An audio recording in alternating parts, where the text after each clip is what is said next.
네, 오늘 하나님의 뜻을 행하려 하는 자, 하나님의 뜻을 행하려 하는 자, 이런 제목으로 말씀을 나누도록 하겠습니다.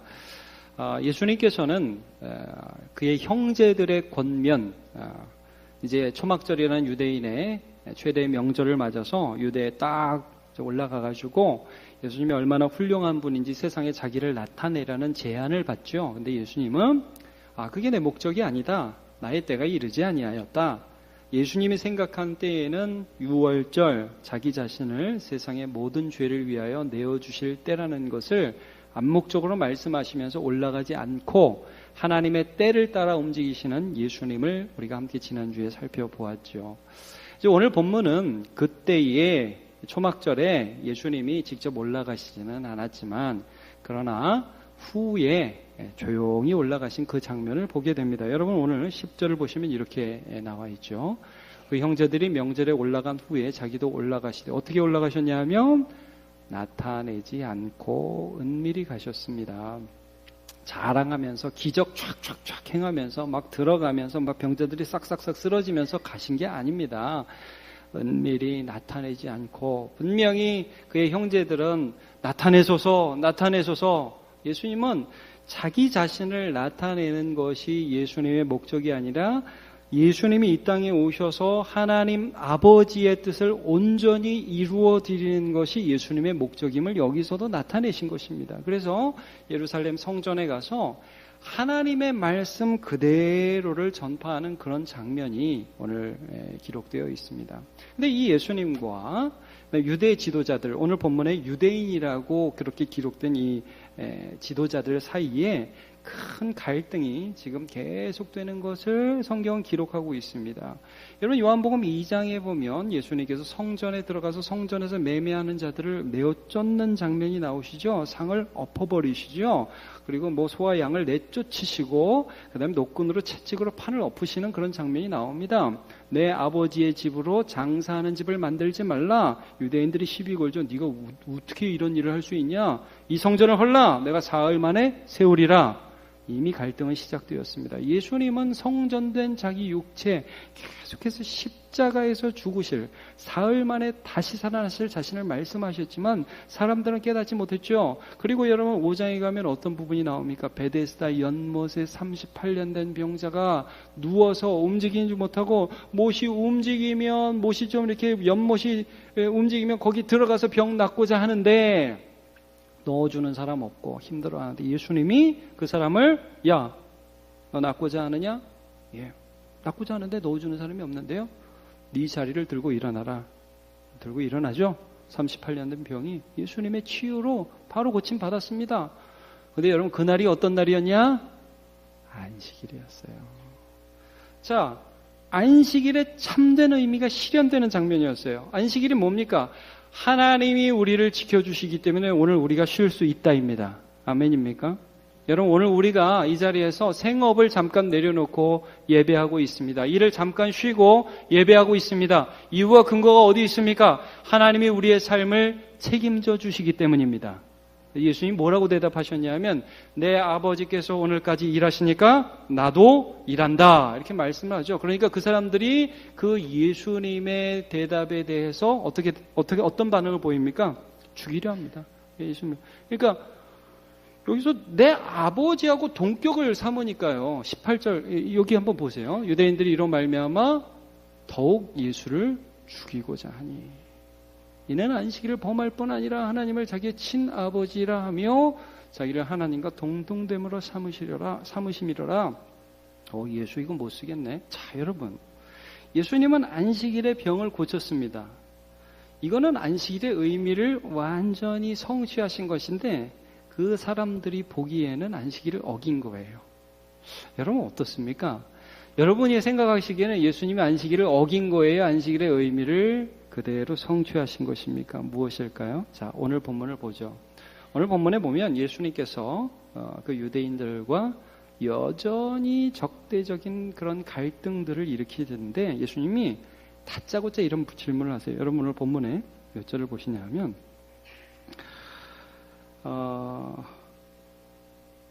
19절을 보십시오. 오늘 본문 성경 보시면 19절 이렇게 나와 있죠.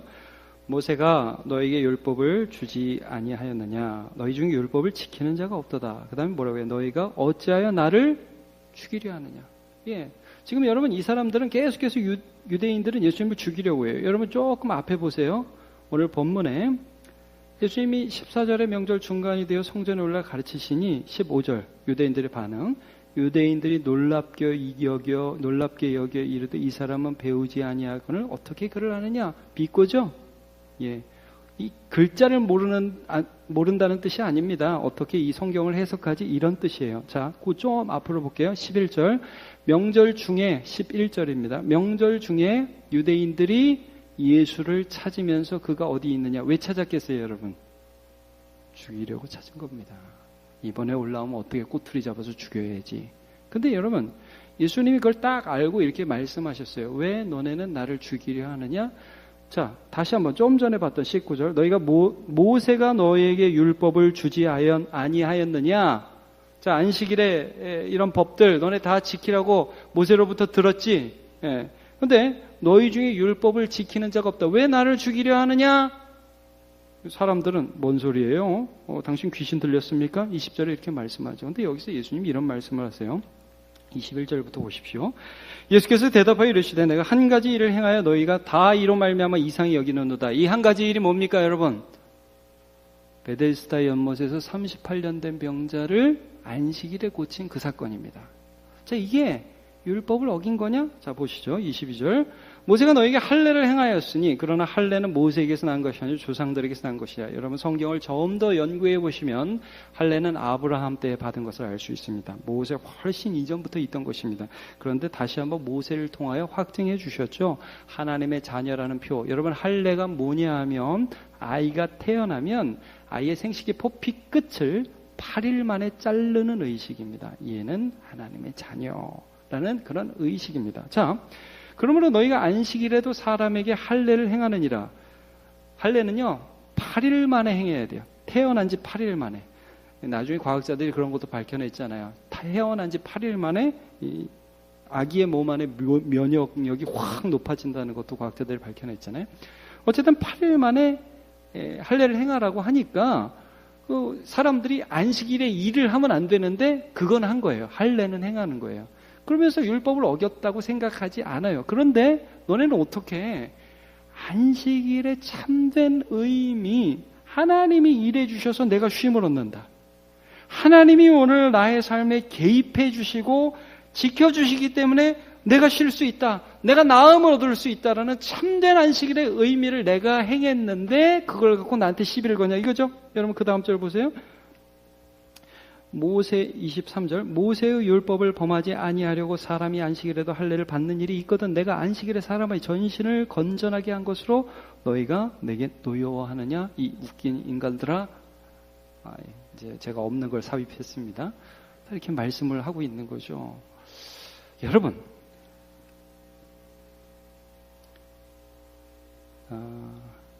왜 이 사람들은 예수님이 율법을 어긴다고 했을까요? 5장으로 조금만 가봅시다. 여러분 앞 요한복음 5장 40절부터 한번 보시죠. 요한복음 5장이 좀 전에 말씀드렸던 안식일에 베데스다 연못에 있던 38년 된 병자를 고치시는 그 장면이 있고 나서 유대인과 예수님의 논쟁이 있었던 그 장면이죠. 40절에 이렇게 되어 있죠. 너희가 영생을 얻기 위해 내게 오기를 원하지 아니하는도다. 성경이 내게 대해 증거하는 것인데 너는 나한테 오기를 원치 않는구나. 자, 나는 이걸 고쳐서 사람들이 박수 쳐주는 걸 원하고 이걸 한 게 아니야. 나는 누구의 영광을 위해서 한 거예요? 예수님이 이 안식일에 이 병자를 고친 것은 하나님의 영광을 위해 한 거야. 근데 42절이 중요해요. 42절 같이 한번 읽어볼까요? 시작. 다만 하나님을 사랑하는 것이 너희 속에 없음을 알았노라. 하나님을 사랑하지 않는다는 말씀을 하세요. 자, 여러분 오늘 본문으로 다시 가보세요. 7장 17절 17절을 한번 같이 읽어볼까요? 17절 시작. 사람이 하나님의 뜻을 행하려 하면 이 교훈이 하나님께로부터 왔는지 내가 스스로 말함인지 알리라. 자, 사람이 너네는 하나님을 사랑하지 않아. 하나님을 사랑하는 마음으로 하나님의 뜻을 행하려고 하지 않기 때문에 내가 지금 하나님의 일을 하는 건지 율법을 어기는지 구분을 못하고 있어. 이런 말씀하세요. 자, 여러분, 율법은, 예를 들어 율법은 이제 10계명으로 우리가 요약할 수 있지 않습니까? 하나님을 사랑하는 4가지 계명과 그 중에 안식일을 거룩히 지키라는 명령도 있죠. 부모 공경과 살인하지 말라, 간음하지 말라, 거짓 증거하지 말라, 도적질을 하지 말라, 탐내지 말라, 이런 그 계명이 있죠. 그럼 여러분, 도둑질하지 않으면 계명을 지킨 겁니까? 자, 오늘 여러분이 이 자리에 예배 나오셨으면 그 행위 자체가 계명을 지킨 겁니까? 헷갈리죠? 여러분, 율법의 핵심은 사랑입니다. 기억하시죠? 하나님을 사랑하는 마음으로 예배하셨다면 여러분은 계명을 지키신 겁니다. 그렇죠? 이웃을 사랑하고 이웃의 명예를 존중하기 때문에 도둑질을 안 했다면 여러분은 계명을 지키신 겁니다. 근데 많은 사람들이요, 어떻게 계명을 지키는지 아십니까? 자기가 얼마나 괜찮은 사람인지를 증명하려고 계명을 지켜요. 자, 안식일을 이 사람들이 왜 이렇게 안식일을 어긴 것 같이 보이는 예수님 행동에 불같이 화를 냈을까요? 그 이유가 뭘까요? 정말 하나님을 사랑해서? 아닙니다. 예수님이 너무 잘 나가는 게 싫었는데 꼬투리가 하나 잡힌 거죠. 그 속에서 하나님을 사랑하는 마음이 있었다면 정말 이분이 하나님을 사랑하는구나 하고 알 수 있었을 거예요. 너무 하나님을 사랑한다면. 여러분, 그렇지 않겠어요? 38년 된 병자를 보십시오. 우리 앞에 그런 사람이 있다고 한번 생각해 보세요. 여러분, 정상적인 사람의 사고를 한번 생각을 해보죠. 주일날 일을 하면 안 되는데, 안식일날 일을 하면 안 되는데, 어떤 사람이 38년 동안이나 고생을 하는 걸 맨날 길거리에서 보던 그 사람이, 예수 그리스도가 그 사람을 일으켜 세웠어요. 그러면 보통 우리가 하나님을 믿는 사람이라 그러면, 야, 이 사람이 일어나는 거 정말 하나님이 얼마나 기뻐하실까? 하나님과 함께 즐거워하겠죠? 그렇죠? 인간들이 그 사람이 일어나는 걸 보면서 어쭈, 예수 옛날부터 좀 보기 싫었는데 우리 보러 독사의 자식들 뭐 이렇게 우리를 욕하고 다녔는데 어쭈 안식일에 일을 해? 이것밖에 안 보인 거예요, 여러분. 그래서 로마서에는 유대인들에 대해서 이런 말씀을 하십니다. 10장 2절부터 보면, 내가 증언하느니 그들이 하나님께 열심히 있으나 올바른 지식을 따른 것이 아니라 하나님의 의를 모르고 없고 같이 거기부터 자기 시작, 자기 의를 세우려고 힘써 하나님의 의에 복종하지 아니하였느니라. 이 유대인들의 모습을 계속 보여주고 있습니다. 자, 여러분, 우리 아까 읽었던 17절 말씀 다시 한번 읽어보죠. 사람이 하나님의 뜻을 행하려 하면 이 교훈이 하나님께로부터 왔는지 내가 스스로 말함인지 알리라.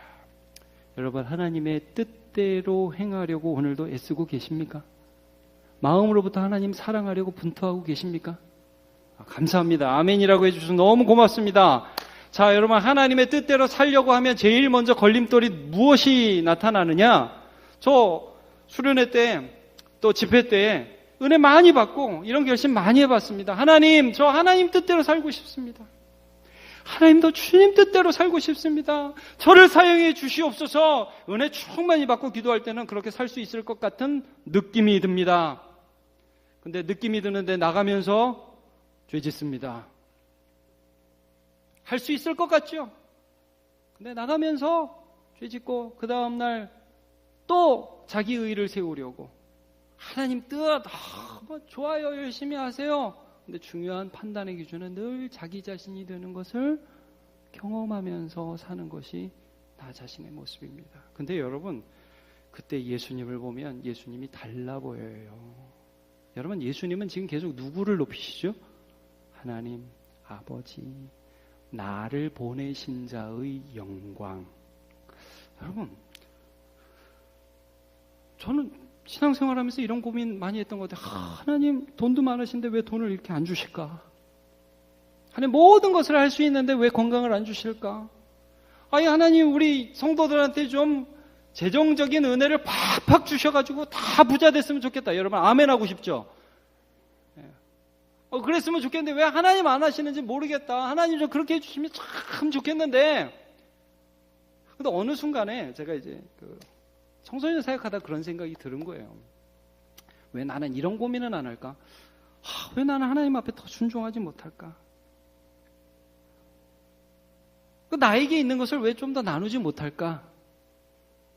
왜 나는 이 건강 가지고 주님 이 건강을 주님을 위해서 다 사용해 주시고 저는 하여튼 나이 들어서 여기저기 아프게 해주옵소서 이런 기도는 왜 못할까? 근데 여러분 예수님을 보세요. 사실 오늘 우리가 이제 장기기증 서약 예배 드리는데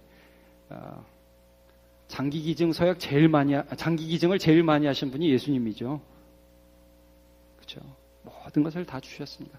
여러분 하늘의 보좌를 버리고 이 땅에 오셨습니다. 이상하지 않습니까? 여러분 하늘 보좌를 버리고 이 땅에 오셨다. 사람으로 오셨다. 하나님이 이 땅에서 사람이 되셨다. 사람이면서 하나님이 되셨다. 이 명제 자체가 우리는 그냥 익숙한데 그럼 제가 이런 생각을 해보세요. 여러분 집 가지신 분은 집을 파시고 전세로 오시고 그 돈으로 가난한 사람을 섬기십시오. 아멘 안 하잖아요. 아무도. 여러분 하늘 영광을 버리고 올 수 있어요? 예수님이? 이상한 겁니다. 아버지의 영광을 구하는 거예요. 그리고 이 땅에서 사람들과 같이 고난당하시고 아니 이렇게 하나님의 뜻을 왜곡하는 사람들 제가 성질 같아서는요 저라도 한데 야 천사 미가엘 내려와서 그냥 쫙 끝내버려라 그러고 싶을 것 같아요.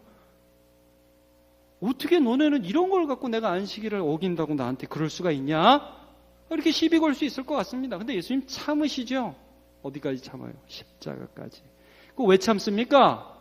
저와 여러분 아담 안에 있는 모든 사람의 죄악, 죽음 아래로 달려가고 있는 우리의 모습들, 부패한 우리의 성향들, 이 모든 죄악으로 인한 죄의 짐을 오직 그의 아들께서 해결하실 수 있기 때문에 그것을 하기 위하여 끝까지 순종하시는 아버지의 영광을 구하는 예수 그리스도의 모습을 우리가 그의 안에서 볼 수 있는 겁니다.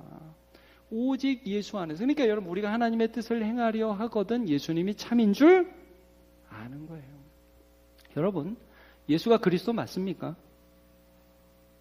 여러분 성경을 보면서 예수님이 그리스도라고 믿어지십니까? 예. 여러분 오직 예수님을 통해서 하나님을 보여주셨어요. 우리가 요한복음 1장 18절 너무 많이 했는데 앞으로도 너무 많이 해야 될 것 같아요. 본래 하나님을 본 사람이 없으되 아버지 품속에 있는 독생하신 하나님이 그 하나님을 나타내셨느니라. 예수님이 하나님을 나타내신 거예요. 그래서 여러분 우리가 하나님의 뜻대로 살아가려고 하면 할수록 내가 얼마나 죄인인지가 더 느껴지고 주님은 온전한 순종을 하셨는데 나는 그렇게 못한다는 것이 늘 죄송하고 그래도 그 주님 때문에 하나님 사랑하게 되고 하나님 사랑하는 발걸음을 예수 따라 뒤따라 가게 되는 것입니다. 여러분 오늘도 예수님 따라가시기를 축복합니다. 우리가 사랑의 장기기증 서약 오늘 이제 이 서약식 하는데 여러분 아까 최은식 목사님 나와서 인사도 하셨는데 반가워요? 부담스러워요? 할렐루야 반갑답니다. 여러분 너무 좋습니다. 부담스럽지 않아요? 갑자기 막 내 심장 퍽 뛰어갈 것 같고 그렇지 않습니까? 그런 거 아닙니다. 여러분 제가 제 가까운 친척 중에 한 분이 오랫동안 신장이 안 좋아서 투석을 오랫동안 하신 분이 계셨어요. 여러분 투석 아시죠? 피를 걸을 수 있는 노폐물을 걸 수 있는 능력이 없기 때문에 기계를 이용해서 바늘을 이용해서 피를 다 빼가지고 걸러가지고 다시 집어넣는 일을 이틀에 한 번씩 해야 돼요. 제 가까운 친척이 계신 분이었어요. 근데 그분이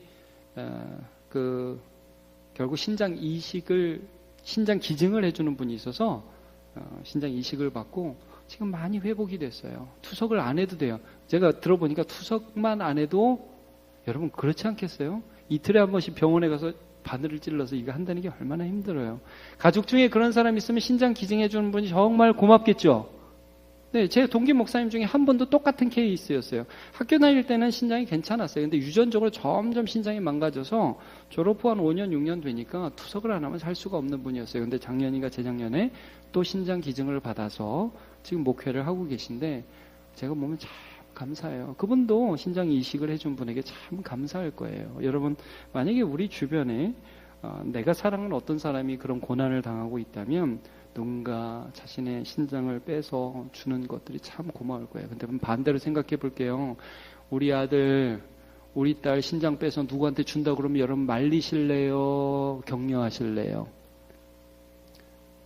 내 아들 신장 빼가지고 남에게 준다 그러면 여러분 말리실래요? 하라고 그러실래요? 아이고, 하라고, 감사합니다. 쉽지 않은 문제죠. 여러분, 이게 우리 안에 있는 이중성입니다. 저도 다르지 않아요. 쉽지 않습니다. 얼마나 많은 사람이 쌍수를 들고서 안 된다. 이게 우리 안에 있는 이중성입니다. 그때 여러분 그 나를 보고서 예수님을 한번 보세요. 예수님이 어떻게 하셨는지, 십자가에서 뭘 주셨는지. 내가 할 수 없다고 고백하면서 예수님 따라가는 저와 여러분 되시기를 바랍니다. 저는 오늘 장기기증 서약 이거 쓰는데 사실 여러분 이거 법적 구속력도 없고 우리가 사후에라도 가족들이 연락 안 하면 이거 아무런 영향력이 없는 것입니다. 저는 이걸 한다고 해서 우리가 하는 건 매우 중요한 일이고 매우 고귀한 일인데 여러분 이걸로 시작해서 우리의 전 삶이 하나님의 뜻을 행하려고 하는 자, 하나님을 사랑하는 자, 나의 죄악과 부패된 마음을 날마다 통탄하면서 주님 앞에 나아가는 자, 그런 자의 발걸음을 시작하는 저와 여러분 되시기를 주님의 이름으로 축복합니다.